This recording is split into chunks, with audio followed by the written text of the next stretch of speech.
Hi guys, how's your day been going on? Hope you all been good and welcome back to METW channel. Tahukah kalian kembali nih guys, dan kali ini tahukah kalian bakalan bahas sedikit tentang bahasa. Lebih tepatnya tentang bahasa yang pertama kali ada dan digunakan di dunia. So simak terus videonya ya. Bahasa. Apa sih bahasa itu? Menurut KBBI, bahasa adalah sistem lambang bunyi yang arbitrer, yang digunakan oleh anggota suatu masyarakat untuk bekerja sama, berinteraksi, dan mengidentifikasikan diri. Atau banyak para ahli yang mengartikan bahasa sebagai saran atau alat menyampaikan pesan pada orang lain. Di dunia ini, ada ribuan bahkan jutaan bahasa yang digunakan manusia untuk berkomunikasi. Terkadang satu negara saja bisa memiliki lebih dari satu bahasa. Seperti negara kita yang punya ribuan bahasa daerah. Tapi tahukah kalian bahasa apa yang menjadi bahasa pertama di dunia? Ada 4 bahasa yang dipercaya sebagai bahasa tertua di dunia. Pertama adalah bahasa Arab. Nomor 2 bahasa Ibrani, yang ketiga bahasa Aram dan terakhir bahasa Bo. Bahasa Arab. Bahasa Arab masuk dalam kategori kandidat paling kuat sebagai bahasa tertua di dunia. Hal tersebut didasarkan dari beberapa hal. Menurut beberapa penelitian mengenai silsilah asal-muasal manusia atau suku, semua bukti merujuk pada suku atau bangsa Arab sebagai suku atau bangsa pertama di dunia. Hal itu didasarkan pada lahirnya Nabi Adam yang merupakan manusia pertama di dunia, dan setelahnya pun, keturunan Nabi Adam tetap tinggal di daerah Arab dan menggunakan bahasa Arab sebagai saran komunikasi. Bahasa Ibrani.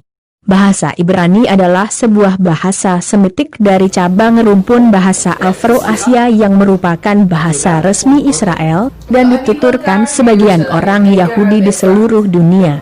Dari beberapa sumber, bahasa Ibrani sudah ada sejak 500 tahun sebelum Masehi. Bahasa Ibrani berkembang sebagai bahasa tuturan di Israel dari abad 10 sebelum Masehi, sampai pada masa sebelum zaman Bizantium pada abad ketiga atau keempat Masehi.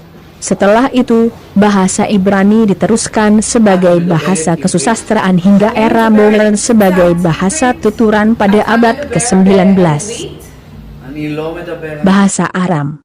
Bahasa Aram pernah menjadi bahasa pemerintahan di berbagai kekaisaran serta bahasa untuk upacara keagamaan. Bahasa Aram adalah bahasa utama yang dipakai dalam kitab Daniel, Ezra, dan Alkitab. Bahasa Aram digunakan di Timur Tengah, Asia Tengah, Eropa, Amerika Utara, dan Australia. Dan bahasa ini sudah digunakan sejak tahun 1100 sebelum Masehi. Terakhir bahasa Bo. Bahasa Bo adalah satu dari 10 bahasa Andaman Agung. Bahasa ini digunakan untuk melacak periode Pre-Neolitikum di mana manusia pertama berjalan keluar Afrika. Namun bahasa ini kini sudah punah. Penutur terakhir bahasa Bo adalah Ibu Bo ASR dan sayangnya beliau sudah meninggal 26 Januari 2010 di usianya 85 tahun. Para profesor linguistik yang sempat berbicara dengan Ibu Bo mengaku mengalami kesulitan memahami bahasa Bo, selain karena sudah tidak digunakan lagi, juga karena Ibu Bo yang juga menggunakan dialek Andaman dari bahasa Hindi. Selain dari 4 bahasa itu, ada beberapa teori lain mengenai bahasa pertama di dunia. Seperti teori Noam Chomsky, yang menurutnya bahasa muncul sekitar 60.000 hingga 100.000 tahun yang lalu di Afrika. Itu adalah teori yang para ilmuwan ungkapkan berdasarkan penelitian yang mereka lakukan. Namun yang mana yang paling akurat masih belum dapat dipastikan 100%. Sekarang balik lagi pada kita mau percaya yang mana. Okay guys, thanks for watching and coming to the METW channel. I hope this video works for you guys. Don't forget to like, comment and subscribe this channel. See you in the next video guys.